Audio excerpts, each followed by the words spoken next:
Bien-aimés frères et sœurs, je suis le pasteur Sami Moukadi de l'église Trumpet of Christ à Edmonton, Alberta.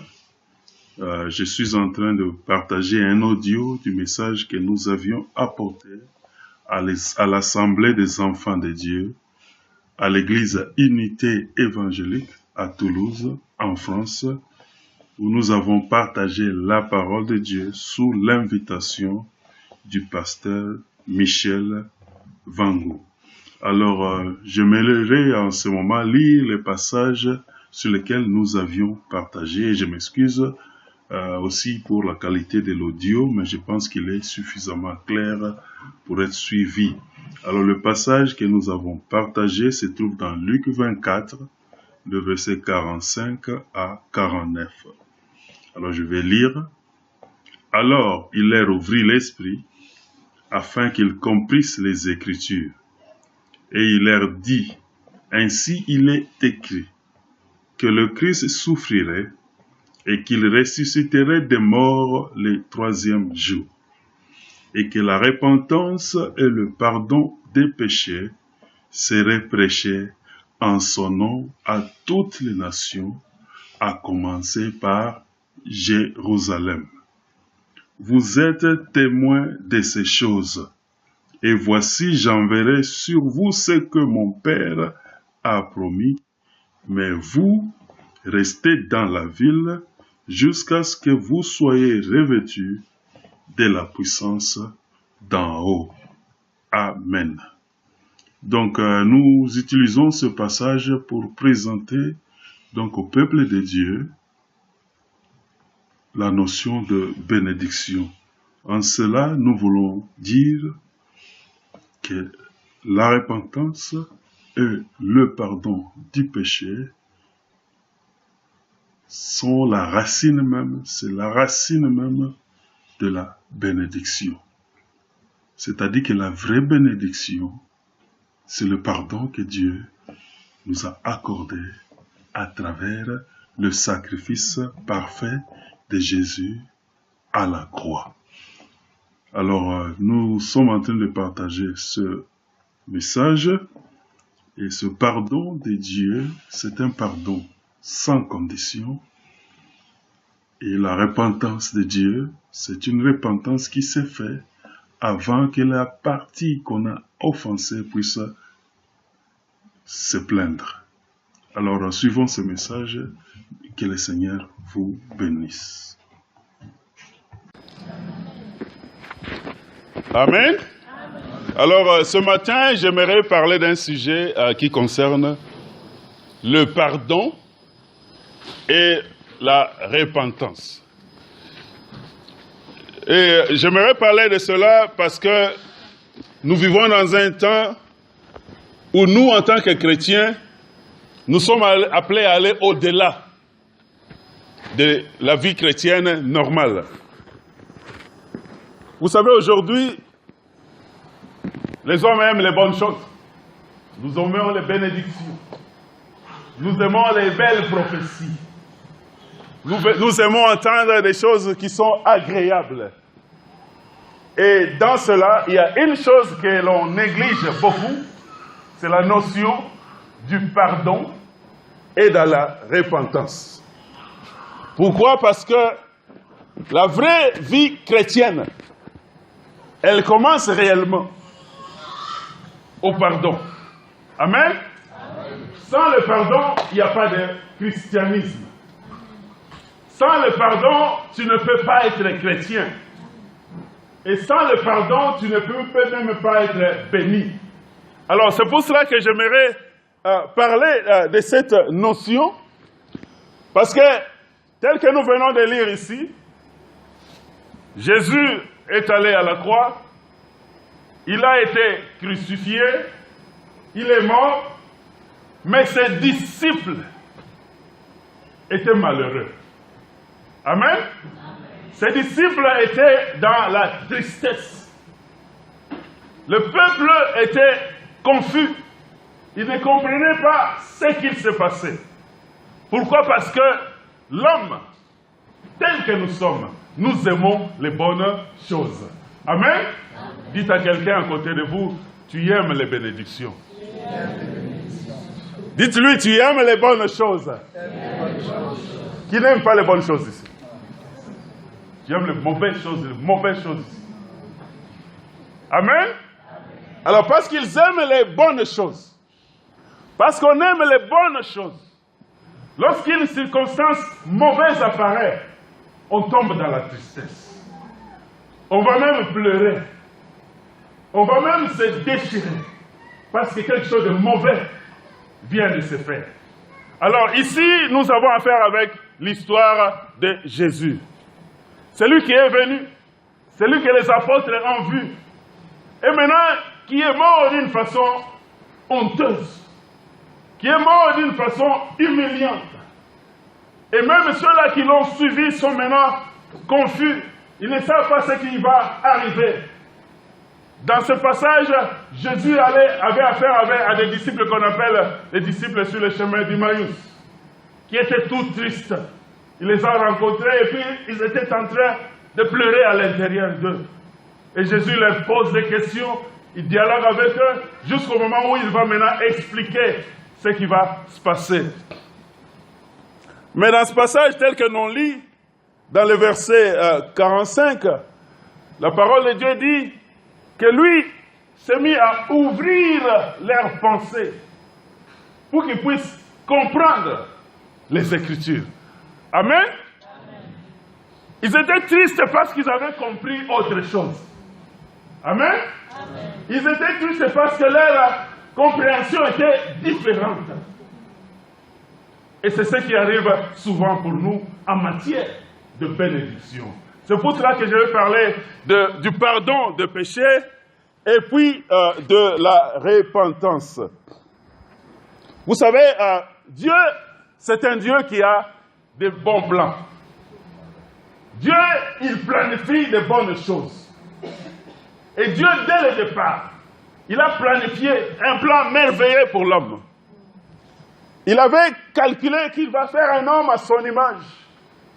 Et que cet homme va maintenant gérer et qu'il va contrôler tous les biens, toutes les bonnes choses que Dieu avait mises sur la terre. Et là-dedans, il y a tout ce qu'il y a de bon que tu peux imaginer.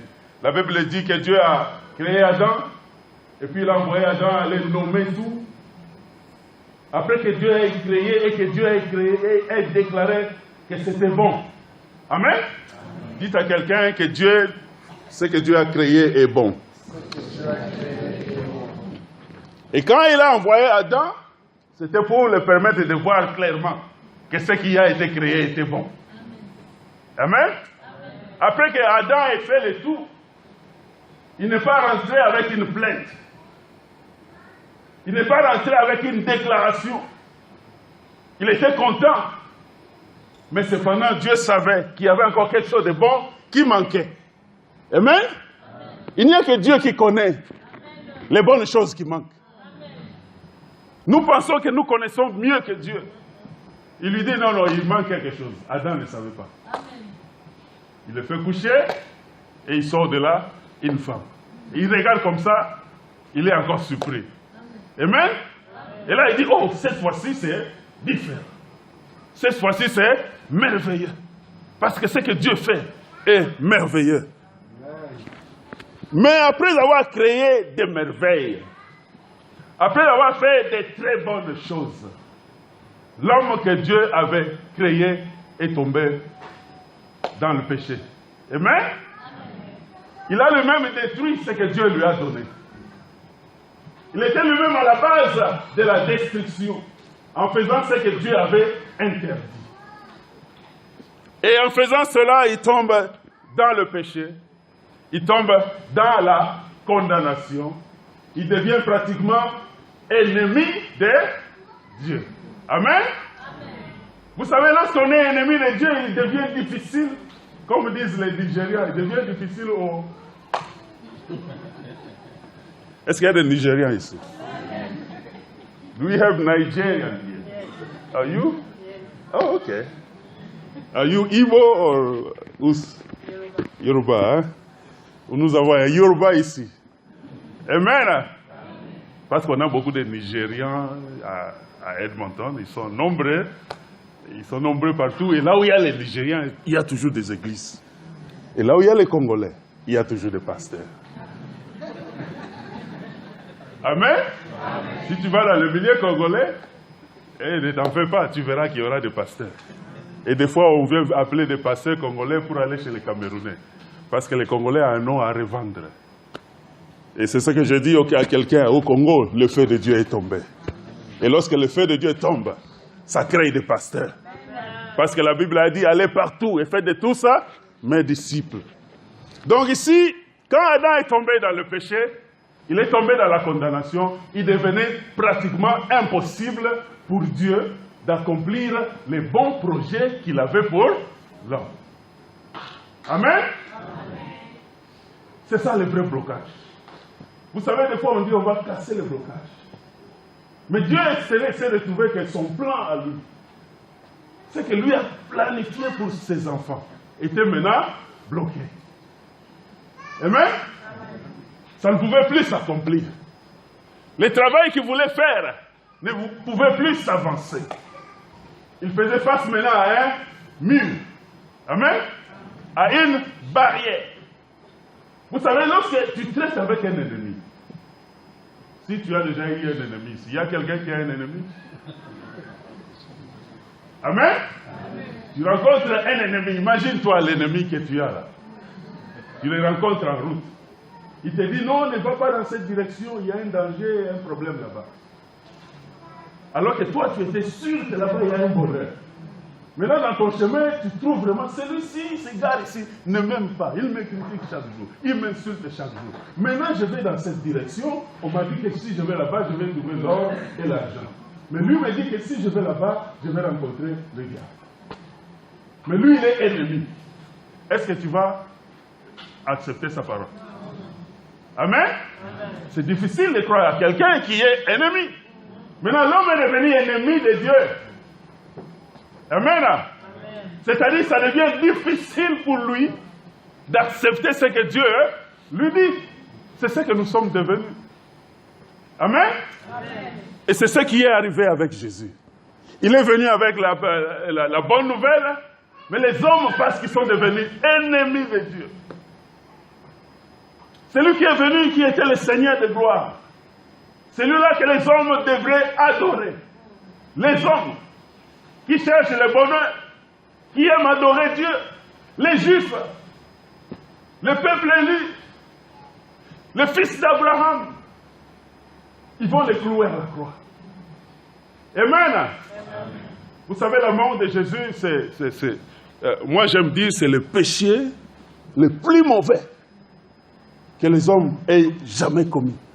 C'est le mal le plus mauvais que l'homme ait jamais fait contre Dieu. Parce que la parole de Dieu dit ceci dans la loi de Moïse. Tu ne prendras pas le nom du Seigneur en vain. Quand Jésus est venu, ils ont pris son nom en vain. Tu honoreras le Seigneur et tu l'honoreras lui seul. Ils ont déshonoré le Seigneur à travers Jésus-Christ. La Bible dit même, honore ton père et ta mère. On a pris Jésus, on l'a cloué à la croix, nu. Imagine-toi, tu prends ton père, tu le mets à la croix, nu. Tu le crucifies, tu l'insultes. Amen. Tu lances des pierres contre lui. Tu mets des épines contre lui. Nous sommes africains. Ça représente quoi? La malédiction. Amen. Ça représente quoi? La condamnation. Tu es jugé automatiquement. Le malheur va tomber sur toi. J'étais à... Papa reste toujours. Maman reste toujours. Saboter son père et sa mère, c'est faire appel à la malédiction. Amen. Et ce qui est arrivé contre Jésus, en soi, c'était un appel à la malédiction. Amen. Des fois on saute, il nous a sauvés à la croix. Des fois on est content, il nous a sauvés. Mais on oublie que la mort de Jésus à la croix était un risque que les Juifs avaient pris. Et Dieu le savait. Amen. Ce n'est pas pour rien que Jésus a dit, Père, pardonne-leur, parce qu'ils ne savent pas ce que... S'il n'avait pas prononcé cette parole, je ne pense pas qu'on serait ici. Amen? Je ne pense pas qu'on allait être en train de célébrer son nom ici. Le pardon que Jésus a prononcé, c'est ça que j'aimerais dire aujourd'hui, c'est ça la vraie bénédiction. Amen? Un pardon qui a été prononcé contre ou en faveur de ceux-là qui méritaient la condamnation. En réalité, ce que les Juifs avaient fait représente ce que les Nigérians auraient fait. Si Jésus-Christ était né au Nigeria, les Yoruba allaient le tuer. Si Jésus était né au Congo, au Bandundu, les Congolais allaient les tuer. S'il était né en Chine, au Pékin, les Chinois allaient les tuer. Dieu n'a fait que démontrer à l'homme combien il était devenu ennemi de Dieu. Amen. C'est pourquoi on dit que les sacrifices de Jésus représentent les sacrifices que Dieu a fait pour tous les hommes. Amen. Parce que les péchés contre Jésus représentent les péchés que tout le monde aurait fait. Parce qu'on continue à faire ça même aujourd'hui. God is good. All the time. Dieu est bon. Et en tout temps. Alors, j'aimerais continuer avec ça pour dire que nous aimons les bénédictions, mais la vraie bénédiction de Dieu commence au pardon. Amen? Pourquoi le pardon? Parce que lorsque tu es coupable, tu deviens détenteur de toute malédiction. Et pire encore, lorsque tu es coupable devant Dieu, alors ta vie est ouverte pour que tous les démons et tous les sorciers puissent aussi continuer à te maudire. Amen? Parce qu'il n'y a personne qui peut maudire quelqu'un si Dieu n'est pas le premier à maudire. Amen? Il n'y a pas un sorcier qui peut envoûter quelqu'un tant que toi, tu n'as pas été trouvé condamné par Dieu. Amen? Le travail du diable, ce qu'il a fait à Adam, c'est de le mettre en condamnation face à Dieu. Amen? Et lorsque Dieu te condamne, c'est fini. Lorsque Dieu te trouve coupable, c'est fini. Donc, c'est pourquoi Jésus dit ici, la repentance et le pardon de péché sera prêché en son nom. Amen? La culpabilité face au péché envers Dieu fait que pratiquement que Dieu te condamne, que Dieu te considère maudit, et lorsque cela est fait, c'est fini. Et la Bible dit, Jésus a dit qu'il est le premier, qu'il est le dernier. La Bible l'appelle le premier et le dernier. Ça dit qu'il n'y a que lui qui commence. Pour qu'il y ait une bonne chose, il faut que Dieu commence. Et pour qu'il y ait une mauvaise chose envers toi, il faut que Dieu commence. Amen? Et ça doit être comme ça. Si Dieu n'est pas le premier, on est en danger. Amen? Si le sorcier peut librement venir et te mettre sous la condamnation, mais on est en danger. Mais parce qu'il n'y a que Dieu qui peut être le premier à condamner. Donc quand Dieu enlève sa condamnation, comme la Bible dit, il n'y a plus de condamnation. Amen? Quand Dieu enlève sa punition envers toi, personne ne peut mettre quoi que ce soit. Vous savez, dans ce domaine de bénédiction, aujourd'hui, il est important que nous comprenions comment est-ce que les bénédictions de Dieu fonctionnent. Amen? Et pour bien comprendre, il faut comprendre la notion du pardon. Parce que dans la Bible, Dieu est considéré comme le juge suprême. Il est le juge au-dessus de tous les juges. Amen? Sa loi est au-dessus de toutes les lois. Sa décision est au-dessus de toutes les décisions. Donc quand lui prend la décision, Même si tu appelles Yeltsin de la Russie, il ne va pas changer. Amen? Même si tu appelles Donald Trump des États-Unis, ils ne vont pas changer. Même si tu vas chercher Kabila au Congo, il ne va pas changer. Même si tu appelles tous les opposants, ils ne vont rien changer. Alors, la façon dont ça fonctionne, c'est comme ceci. En ce qui concerne les malédictions, tu tombes en condamnation à Dieu, tu violes, maintenant Dieu te trouve coupable et la condamnation vient chez toi, la malédiction vient et maintenant les démons célèbrent. Amen? Ils commencent maintenant à ajouter blocage familial, mauvais sort, malchance. Toutes ces choses, ils commencent à ajouter. Amen? Parce que Dieu a mis la base, la racine, sur laquelle les mauvais sorts, les condamnations, les malédictions peuvent se tenir. Et si Dieu ne met pas cette chose-là, il est impossible. Amen? Il est impossible que le diable te maudisse. C'est pourquoi toi et moi, nous devons bien comprendre le pardon dont Jésus parle. Vous savez, il y a des gens qui pensent que Dieu me pardonne aujourd'hui. Non, il t'a pardonné à la croix. Il y en a qui pensent que ma malédiction est enlevée aujourd'hui. Non, elle a été enlevée à la croix. Et ce qui est intéressant, ce qu'on va ajouter, c'est que le pardon de Dieu, c'est un pardon sans condition. Amen? Amen. Avant même que toi, tu ailles pleurer. Pardonne-moi avant que tu verses les larmes. Avant que tu ailles t'agenouiller. Lui, il a déjà déclaré à la croix. Pardonne-leur. Parce qu'ils ne savent pas ce qu'ils sont en train de faire. C'est ça la bénédiction.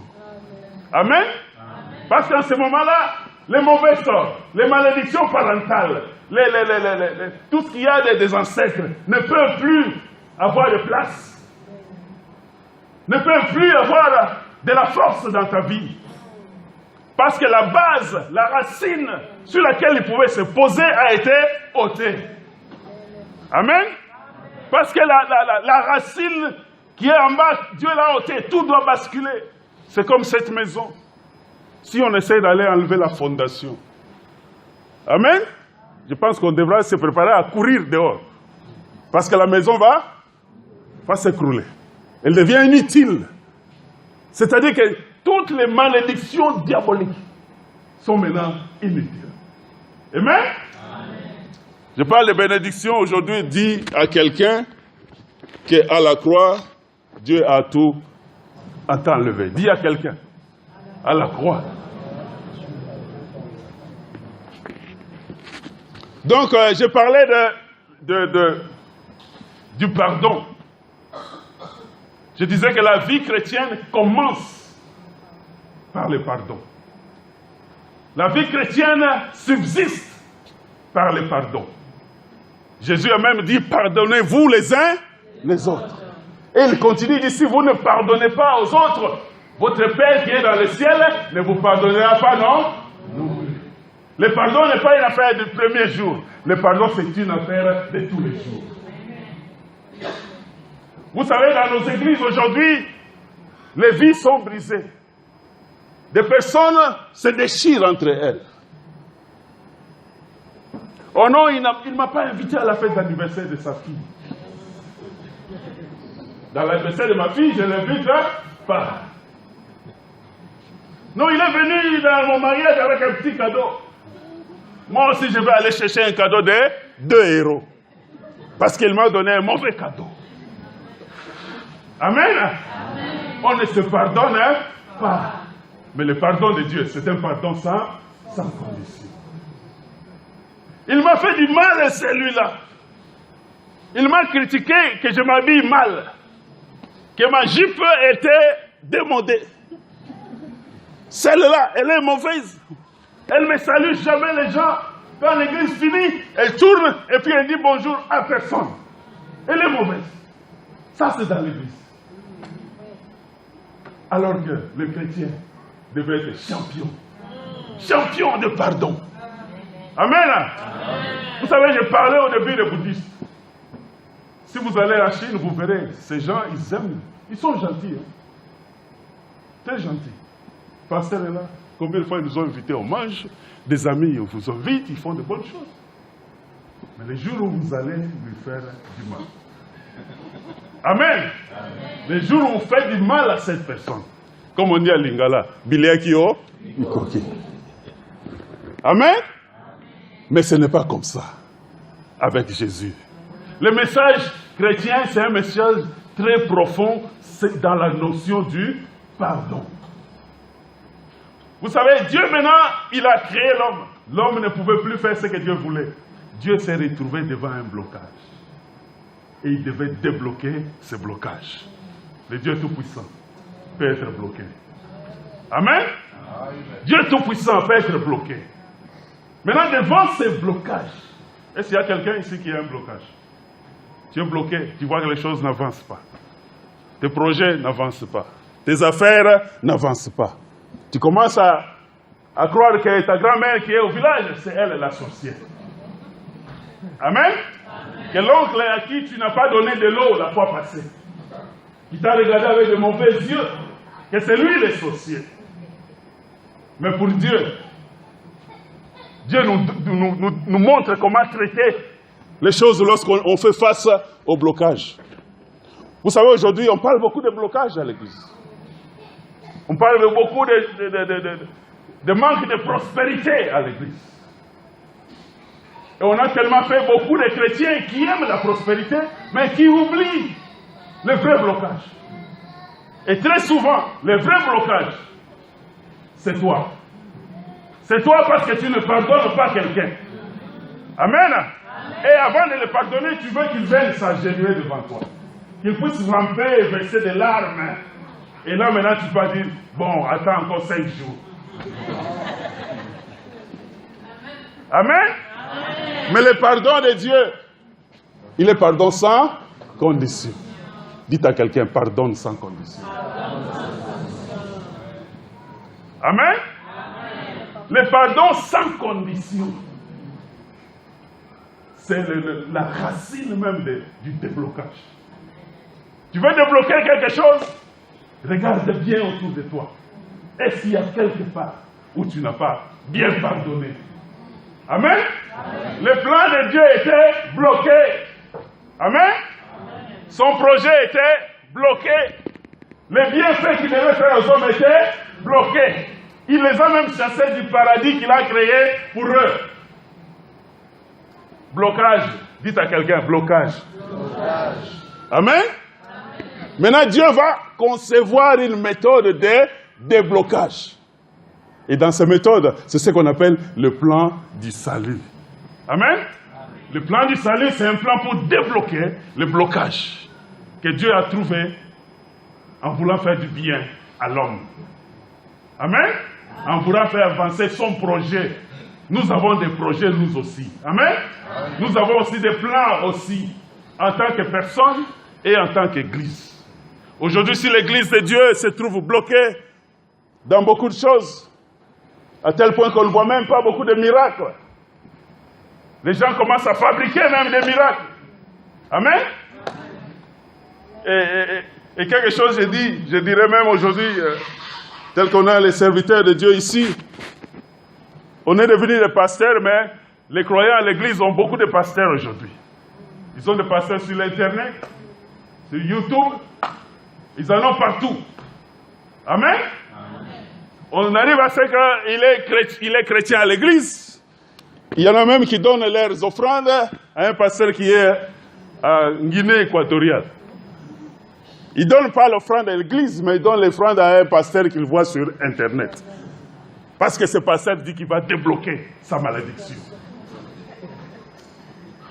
Amen. Et surtout s'il y a une femme qui s'est mariée, ça fait 4 ans, pas de grossesse, on finit. Elle est à la merci de ceux qui veulent vendre le déblocage. Elle peut donner tout, même les loyers de la maison. Amen. Amen. Tout cela parce qu'on ne comprend pas comment Dieu bénit. Amen. Amen. On met la pression sur les gens. Quelqu'un va te dire qu'il a vu des sorciers de ton village. Tu viens à l'église, l'homme de Dieu, au lieu de voir les anges, Au lieu de voir le Saint-Esprit mouvoir, il commence à prophétiser qu'il voit 7 diables là-bas, qu'il voit un diable autour de toi, qu'il voit celui-ci dans le temple de Dieu. Là où les enfants de Dieu se réunissent, le diable n'a pas de place. Amen. Là où Jésus est présent, le diable n'a pas de place. Oh mon frère, j'ai dit, je vois les sorciers de ton village. Là où tu tiens, il y a un démon à gauche, un autre à droite. Et là maintenant la sœur va paniquer. Amen. Et dans la panique, elle commence à dire, on dit que le Saint-Esprit est tombé. Non, il a la peur. La peur fait parler. Amen. Le Saint-Esprit, ce n'est pas l'esprit de peur. Amen. Quand les anges de Dieu venaient aux hommes, vous allez lire dans la Bible, il disait toujours que la paix de Dieu soit avec vous. Quand Jésus entrait quelque part, que la paix de Dieu soit avec vous. Un prophète de Dieu doit envoyer la paix de Dieu. Amen. Et non pas la paix. Et les Africains, on aime ça. Amen. On aime un homme de Dieu qui voit des démons partout. Jésus, on l'a ici. Combien de fois il a proclamé voir des démons? Pierre et Jean, nous les avons dans la Bible. Cherchez-moi où il est allé en train de dire, je vois 50 démons à gauche, je vois 50 démons dans cette assemblée. Amen. Amen. Il n'y en a pas. Mais vous verrez que Pierre va dire, quand il était dans la prison, il dormait. Un ange de Dieu est venu. Amen. Vous allez voir que quand Jésus était dans la tombe, on dit, les anges de Dieu sont venus. Amen. Quand Marie était chez elle, un ange de Dieu est venu. Et quand Jésus est né, les anges de Dieu sont venus. Les démons n'ont pas de place. Amen. Alors, la bénédiction fonctionne comment? Ça commence par le pardon. Amen. Les déblocages, on les débloque comment? Par le pardon. Amen. Jésus dit, la repentance et le pardon de péché seront annoncés en son nom. Dites à quelqu'un, la repentance et le pardon de péché seront annoncés en son nom. Toi aussi, dites à quelqu'un, annonce la repentance et le pardon. Vous savez, lorsque vous êtes condamné, et la Cour suprême dit que votre condamnation est enlevée, vous savez qu'il n'y a plus aucune cour quelque part qui peut encore vous condamner. Amen. Ici, en France, on a le système de la Cour suprême aussi. Hein? Parce qu'en Amérique, on fonctionne beaucoup avec la Cour suprême. On te condamne dans une cour, tu vas à recours. On va à une cour. Recours, l'autre recours. Et finalement, lorsqu'on arrive à la Cour suprême, c'est la finalité. Et lorsque la Cour suprême décide, votre cas est terminé. Et c'est ça qui arrive aussi ici, avec Dieu et avec sa parole. Donc, ça c'était le premier, l'un des points, de dire qu'il y a ce phénomène du pardon que Dieu accorde à l'homme, et ce phénomène du pardon qu'il accorde gratuitement.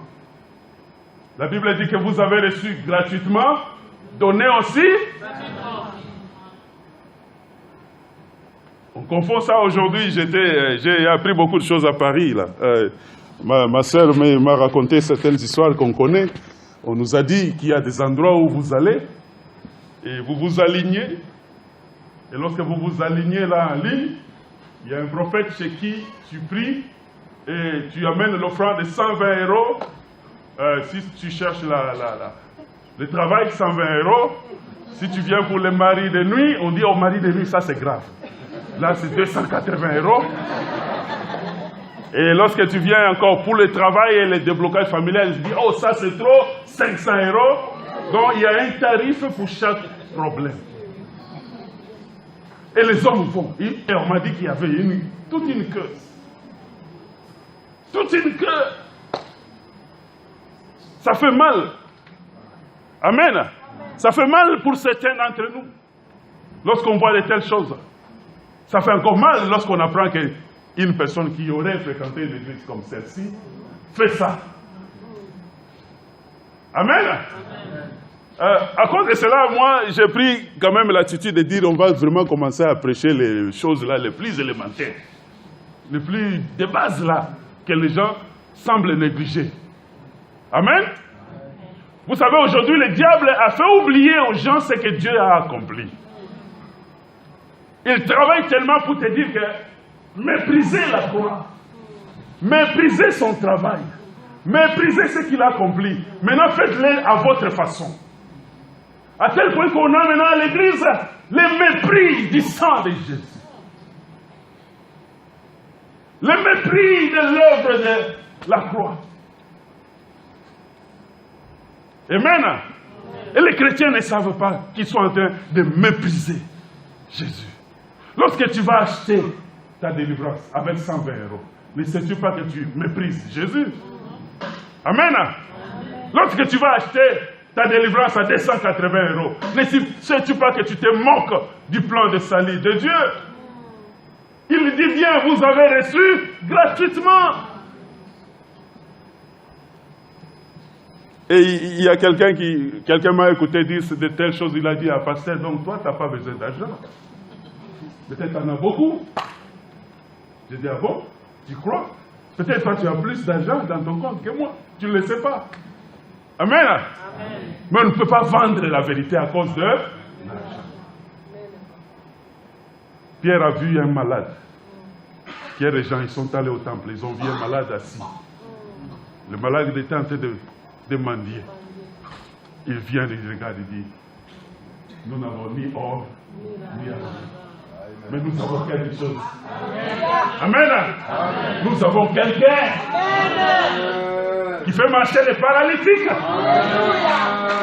Lève-toi, hein?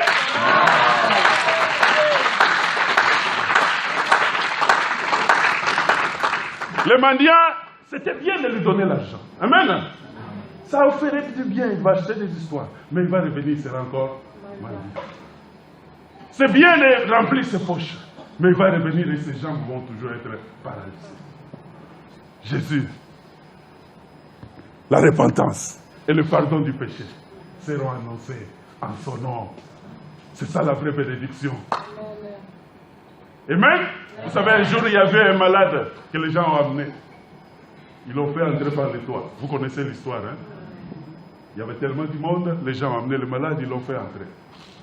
Et quand ils l'ont fait entrer au milieu, il est allé au milieu. Jésus a dit une parole avant de guérir le malade. Il dit, tes péchés te sont pardonnés. Avant de dire la guérison. Il commence par le pardon. Amen. Parce que la vraie bénédiction, c'est le pardon. Parce que le pardon enlève les malédictions. Le pardon enlève la condamnation. Le pardon enlève la culpabilité. Ça ouvre les chemins.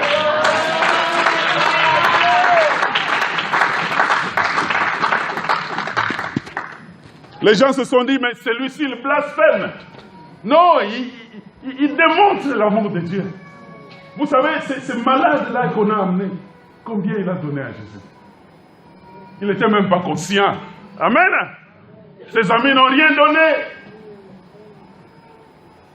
Ce n'est pas pour autant dire qu'on ne peut pas donner. Amen. La Bible dit que Dieu aime celui qui donne avec joie.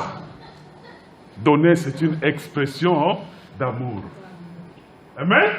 Mais le pardon envers ceux-là qui ne le méritent pas, c'est l'amour de Dieu manifesté dans son plus haut degré. C'est le plus grand degré d'amour. Il est facile de faire du bien à quelqu'un qui te fait du bien. Il est facile d'aider quelqu'un qui t'a aidé. Mais il n'est pas facile d'aider l'ennemi. De quelqu'un qui combat tes projets, qui t'attaque tous les jours. Ce n'est pas facile. La seule façon ou la seule chose qui va te pousser à le faire, c'est l'amour de Dieu. Amen. C'est pourquoi la Bible de Jésus dit, soyez parfaits comme votre Père Céleste est, en pardonnant ça.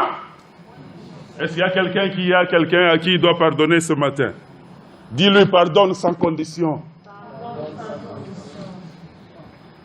Alors ils ont le pardon de Dieu, un pardon unique, un pardon spécial, un pardon incomparable.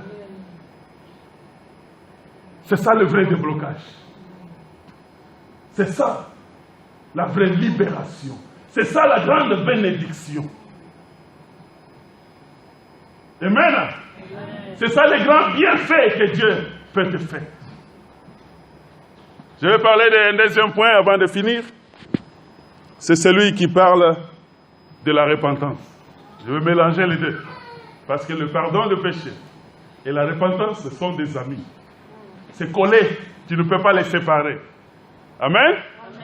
Le pardon sans condition, comme on dit, c'est la manifestation de l'amour de Dieu. Jésus a dit, car Dieu a tant aimé. Amen. Dieu a aimé, il a conçu un plan pour lui-même. Il savait que les hommes allaient transgresser. Il savait que les hommes allaient faire du mal. Maintenant, il choisit de faire sa déclaration d'amour. Non pas les jours où tu chantes Alléluia, mais les jours où tu l'insultes. Amen. Non pas les jours où tu es à genoux, mais les jours où tu commets le mal le plus mauvais. C'est les jours où il fait la déclaration d'amour envers les hommes. Je parlais à un musulman, parce que les musulmans ne comprennent pas les sacrifices de Jésus. Mais il dit, pourquoi il est mort là? J'ai dit, mais c'est parce que vous ne comprenez pas la notion d'amour. On comprend que quand tu fais du mal, c'est toujours œil pour œil, dent pour dent. Amen? Mais lorsque Jésus a dit, il a dit, on vous a dit œil pour œil, dent pour dent. Mais moi, je vous dis, bénissez ceux qui vous, priez pour ceux qui vous bénissent. Amen? Ça change. Dans la Bible, c'est différent. Et c'est une notion que nous, les chrétiens, nous sommes en train de perdre. Nous perdons sans le savoir. Parce qu'on devient très, très matérialiste. Maintenant, la notion de la repentance. La repentance en soi, ça vient du mot grec qui veut dire métanoïa, qui veut dire simplement changement de pensée. Vous savez, la façon dont Dieu a voulu changer les pensées de l'homme, c'est en faisant du bien à l'homme. En lui faisant voir un peu du bien, pour que l'homme, en voyant le bien, qu'il puisse voir l'amour de Dieu. Et en lui faisant le bien au moment où il mérite la condamnation. Et j'aimerais prendre l'exemple du voleur qui était à la croix. Nous connaissons les voleurs à la croix. Amen? Il y en avait deux qui l'insultaient. Amen? On verrait cela ça se trouve dans Luc 23, 34 à 42. Quand on descend là, on peut noter, je vais juste parler de ça, et puis on peut lire l'histoire. La Bible dit qu'on a pris, Jésus est allé à la croix, et à ses côtés, il y avait deux voleurs. Les voleurs qui étaient là, les brigands, se sont mis à insulter même Jésus. Lorsqu'on lit tous les versets qui se trouvent dans les évangiles. Et il disait, toi qui guéris les malades, ressuscites les morts, libère-nous et libère-toi. Nous souffrons ici. Et ils l'ont répété et ils ont répété. Jusqu'à un moment où il y a eu maintenant un autre voleur qui lui, par un coup de grâce, que certains appelleraient la révélation, mais je vais appeler ça coup de grâce. Lui, il a changé de pensée. Amen? Amen. Il insultait, mais il change. Nous parlons de la repentance. La façon dont il change avant même que Jésus puisse se plaindre. Amen? Jésus ne s'est pas plaint. Oh, toi, pourquoi tu m'insultes? Tu ne vois pas que je souffre aussi? Vous savez, dans les cas normal, imagine-toi, tu es à la croix. On est en train de vous crucifier, vous trois. Toi, tu n'as rien fait. Mais les deux autres t'attaquent. N'est-ce pas que normalement, nous les hommes, nous allons tourner. Mais vous, regardez, moi, je n'ai rien fait. Pourquoi vous m'insultez? Je suis victime. Jésus ne s'est pas plaint. Et subitement, le monsieur change, il dit à l'autre, hé, arrête. Moi là, et toi, nous méritons. Amen. Amen. Toi et moi, nous méritons la repentance.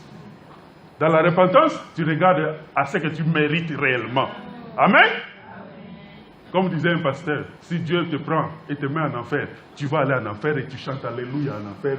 Dieu, tu es juste, tes jugements sont justes parce que toi, tu es juste. C'est ce que ce voleur est en train de dire. Il dit, maintenant, si on me met en enfer, Dieu est juste. Si on me condamne, il est juste à cause de ce que j'ai fait. La repentance.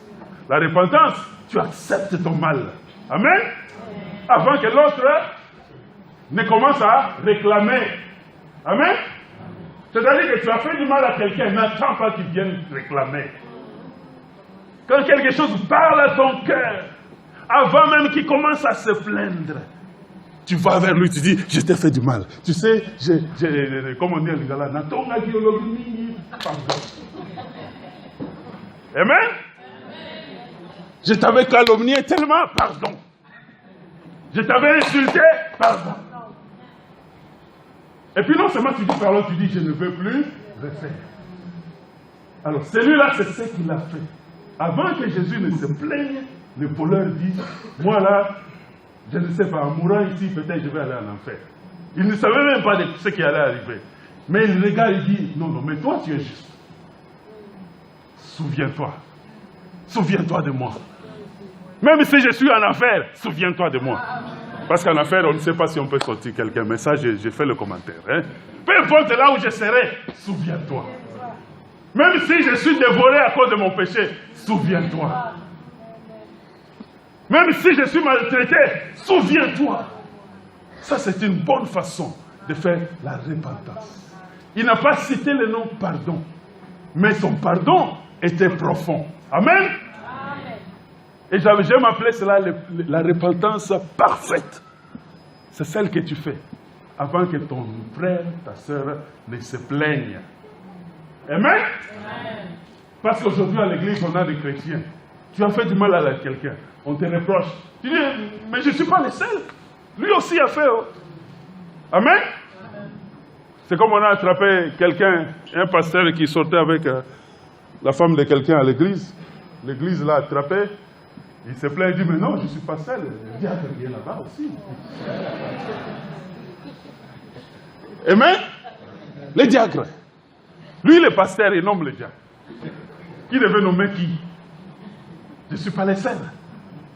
Vous savez, la repentance, c'est quelque chose qui est tellement merveilleux. Ce voleur a fait une bonne repentance, à tel point qu'il est le premier chrétien à entrer dans le royaume de Dieu.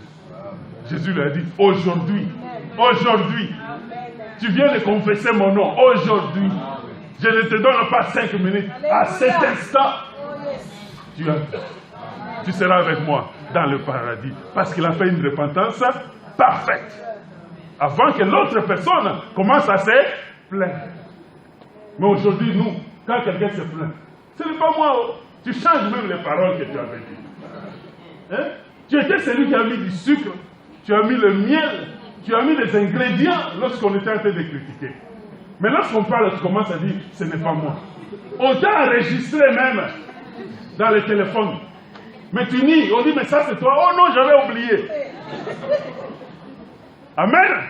La repentance et le pardon de péché seront annoncés en son nom. Et ça, c'est la source de la bénédiction, source de déblocage. Cet homme allait peut-être aller en enfer. Amen. Cet homme allait peut-être souffrir, qu'on appelle ce voleur. Mais sa repentance a créé le déblocage. Ça a ouvert les portes du paradis. Quelque chose est-il bloqué pour toi? Regarde, peut-être il te manque la repentance. Si il ne te manque pas le pardon, regarde la repentance. Les deux. Amen. Parce que si tu ne fais pas l'un des deux, tu peux s'aimer à l'église. C'est très bien, l'église va prendre l'argent, on va acheter des batteries, on va acheter des chaises, on va te bénir, mais toi tu ne seras pas béni. S'il fallait faire la repentance et le pardon, tu ne fais rien. Tu vas donner l'argent au pasteur, ils vont prendre, ils vont utiliser, Dieu sera glorifié et toi tu n'iras nulle part. Jusqu'au moment où tu vas comprendre qu'il faut faire le pardon et la repentance. La source de déblocage. Vous savez, aujourd'hui, on chasse des démons partout. Lorsqu'on fait l'appel pour chasser les démons, des gens se présentent. Il y en a qui se présentent tous les jours. et on chasse. Il vient encore tous les jours, on chasse. On ne sait pas combien de démons la personne a avec. Amen. Et la personne va dire, mon problème ne finit pas. Quand je vais dormir, je vois des cauchemars. Quand je vais dormir, je vois les sorciers. Quelqu'un vient avec la tête de son oncle, de sa tante. Lui, il voit que les histoires s'arrêtent. Mais la vraie chose qui lui manque, sûrement, c'est la repentance et le pardon. Vous savez, des fois, les gens pensent que se repentir, c'est une faiblesse. Mais en réalité, c'est une puissance. Amen. Il y en a qui pensent pardonner aux gens, c'est être une faiblesse. Mais le pardon, c'est un acte divin. Amen. C'est l'expression de la divinité de Dieu. À travers le pardon, l'amour divin de Dieu s'est exprimé dans son plus haut niveau. Et si nous sommes les enfants de Dieu, nous devons exprimer cet amour. Amen. L'amour divin, l'amour au top. Vous savez, même l'homme et la femme. Des fois, on pense que chérie, quand tu as prononcé chérie, chérie, c'est l'amour. Mais le jour où chérie fait du mal, qu'est-ce qui arrive? Amen. Vous allez dormir le dos. Quelqu'un va me prendre un habit, va mettre au milieu. Ne me touche pas. Vous êtes dans un même lit. Chérie a fait juste du mal. Elle a juste dit que tes chaussettes sentaient mauvais. Et l'homme se fâche. Amen. La femme a juste cuisiné, mais peut-être le sel avait dépassé. Non, toi là, tu ne sais pas cuisiner. Et on se fâche pour rien. Amen. Chérie. Mais lorsque chérie fait du mal, est-ce que tu pardonnes sans condition? Amen. Amen. Ça, c'est l'amour au top. C'est bien de donner des fleurs. Les gens aiment des fleurs ici, n'est-ce pas? C'est bien de donner les cadeaux. Mais le cadeau qui est au top, c'est le pardon. Et Dieu fera toujours que quelqu'un te fasse du mal à un moment donné. Pour que tu regardes si en toi, il y a l'amour divin qui est capable de s'exprimer à travers le pardon. Amen. Amen. Dieu peut aussi permettre que tu fasses du mal à quelqu'un. C'est juste pour voir en toi s'il y a la notion de repentance parfaite, où tu vas te repentir avant que la personne ne se plaigne. Amen. Amen. Vous savez, les gens que le diable déteste sur la terre, ce n'est pas ceux qui font des miracles. Amen. C'est ceux-là qui peuvent pardonner. Parce que dans le royaume satanique, on ne pardonne pas. Amen. C'est un royaume rempli de haine. C'est toujours la vengeance sur vengeance. Mais dans le royaume de Dieu, on se pardonne les uns les autres. Amen. Amen.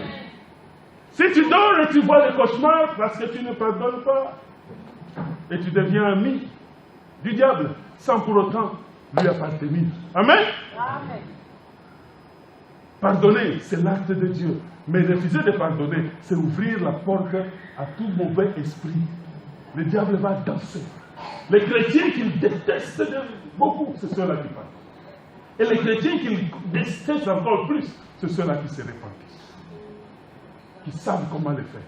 Si tu fais 10 000 miracles, tu ne sais pas te repentir ou pardonner, le diable est très content. Amen. Dieu est bon. Et en tout temps. Alors, je suis en train d'arriver à la fin. On a parlé de pardon, on a parlé de repentance, qui sont la source de puissance. Et j'aimerais inviter quelqu'un, parce qu'on veut être puissant, on veut être béni. Et Dieu nous bénit en nous faisant de nous puissants. Très souvent, nous disons, Seigneur, aide-moi. Mais Dieu n'est pas un garçon de course. Amen. Amen. On ne peut pas s'asseoir là, on commence à envoyer Dieu, je veux ça, et puis il va courir. Non. Dieu bénit en te rendant puissant. Mais pour te rendre puissant, il veut que tu sois animé d'un esprit de pardon et d'un esprit de repentance. Vous savez, la foi dont on parle, la foi envers Jésus, ce n'est pas une foi dans le vide. C'est une foi basée sur le pardon et la repentance qui est prêchée à travers la croix de Jésus. Amen. Amen. Notre foi est basée sur ce que Dieu a accompli pour nous à la croix.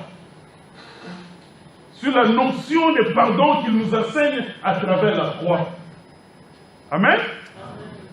Et la repentance, elle est en soi stimulée c'est une réponse qui jaillit en nous lorsque nous comprenons combien Dieu nous a pardonné.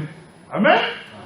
Quand tu vois combien il t'a pardonné, tu vas dans la repentance comme ce voleur.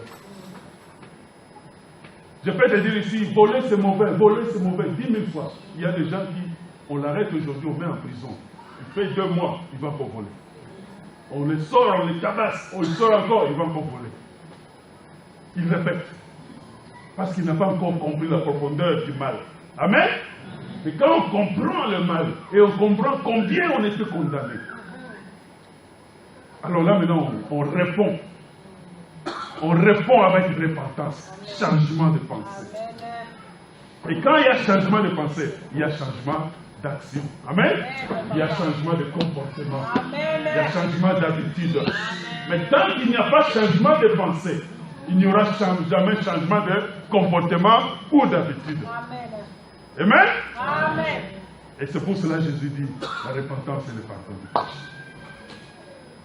Alors j'aimerais finir et peut-être laisser au pasteur d'appeler celui qui veut la prière. Tu manques la force de pardonner, tu manques la force de te repentir, tu te manques la force de laisser tomber les mauvaises choses.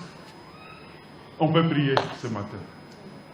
Il te manque le courage d'aller vers ton frère et de dire « Excuse-moi ». On peut prier ce matin. C'est un acte puissant. Tu veux être fort envers les démons, apprends à pardonner. Amen. Amen. On veut être fort envers les esprits sataniques, apprends à te repentir. Parce que dans le monde satanique, on ne se repent pas. On fait du mal et puis on s'endurcit. C'est comme ça que ce monde fonctionne. Mais dans le monde de Dieu, on ne s'endurcit pas. Amen. Amen. Dieu est bon en tout temps. Alors, je termine ici et je laisse la parole au pasteur qui va prendre la place.